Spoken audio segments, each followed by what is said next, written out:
Okay, real quick. Yesterday I had an opportunity to see in person, up close and personal, the iPhone 4. And it was not mine, of course, but it was a friend of a friend's sort of deal. And so I only got to hold it and play with it for a few minutes. But let me just start off by saying that the retinal display is so brilliant, so vibrant.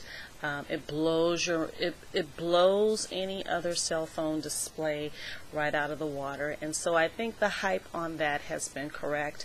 It was just gorgeous pictures.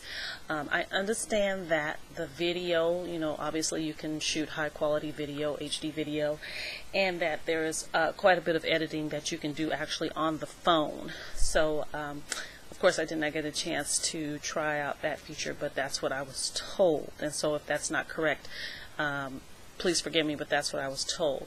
And so anyhow, I had an opportunity to look at the phone, and not that I'm hating on the iPhone 4. I'm just saying that if you see my previous video, my hacked 3GS phone is so much more better than this iPhone 4. And it was brought to my attention through one of the comments that yes, there are hacks already out for the iPhone 4, but got a lot to work out before we get to the point where all the apps and things work. So maybe when it's got a really good hack to it, maybe I'll purchase it, but for now I'm not interested in it. Let me tell you another thing that I noticed about the phone that would probably be another one of the reasons why I really don't like just the cosmetic look of the phone. Whatever material that case is made out of, the outside of the phone, it attracts so much fingerprints. It's just so obvious. Like when you see it, all you see are fingerprints and smudges on the phone, on the black one. So it was very unattractive when I saw it.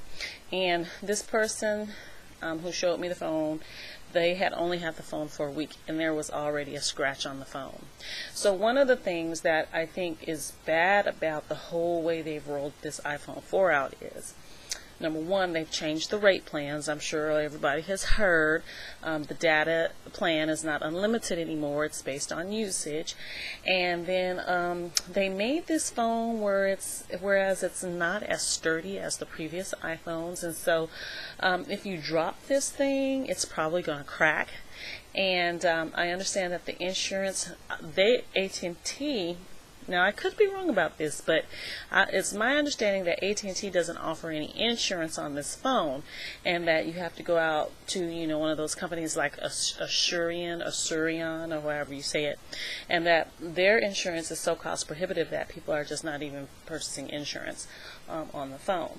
So that is another reason why I am not particularly interested in purchasing the iPhone 4. I'm sure they'll develop some nice cases for it. This particular iPhone I saw was not encased yet, so and unfortunately they had already scratched it. As far as other than the display, I did not obviously get a chance to see a demo of the FaceTime, but truly, I think that FaceTime thing is a little bit faddish. That could come and go. I mean, it may be very popular with some people, but still, to me, to only be able to do it to other iPhones and over Wi-Fi, and it's just too prohibitive. It's just not worth it. So I understand they will be upgrading it, maybe by the end of this year, to be able to work, not just over Wi-Fi, which I don't know how well that will work. But right now, it's not the phone for me. I applaud Apple for at least coming out with some sort of a different design, because that was one thing I was saying. If they don't come out with a different design, they can just hang it up, because there are so many other sleeker, well-built smartphones that they really need to come out with something cosmetically different. As far as customizations on this phone, the person told me, I noticed that it does have a different background, but I don't know if it can be changed, because every phone that I have seen, even on the videos, have that sort of a grayish background, And the phone that I saw in person last night had that background too, so I'm not sure about the customizations that can be done as far as the look of the home screens and menus and that sort of thing. And I understand that although it is being sold as a multitasker, that it's not really fully functional as a multitasker. So me personally, I do use my iPhone for business. I look at my iPhone as a multimedia gadget.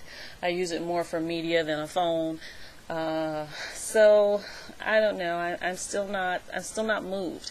Because trust me, if I were to see this phone and when I saw it in person, if I had thought it was like sexy, if I had thought it was, you know, the next best thing to have, I'd probably go out and upgrade. It's not that I can't afford it, contrary to what some of my viewers tried to post on my YouTube page. It's not because I can't afford it.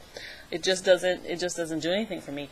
But now, as you see on the left side of this video, that HTC Evo, it's a big screen, and when I see it in person, the font on it is so nice. It's everything on that phone is easy to read. You don't have to squint. There's not a whole lot of pinching. When you bring it up, it renders in a font that you can see for the most part. And hopefully I'm going to get my hands on the HTC Evo pretty soon and just give a little demonstration just from the consumer point of view. Like I said, I'm not a tech person. I'm not an expert. I just love cell phones and I love smartphones. So I'm coming from the consumer point of view. And as far as the iPhone 4, I think I'll wait until they get that a little bit more perfected and a little bit more upgraded. So, and I think that'll do for today. I'll be back with maybe a couple more videos about my third-party apps on my jailbroken 3GS.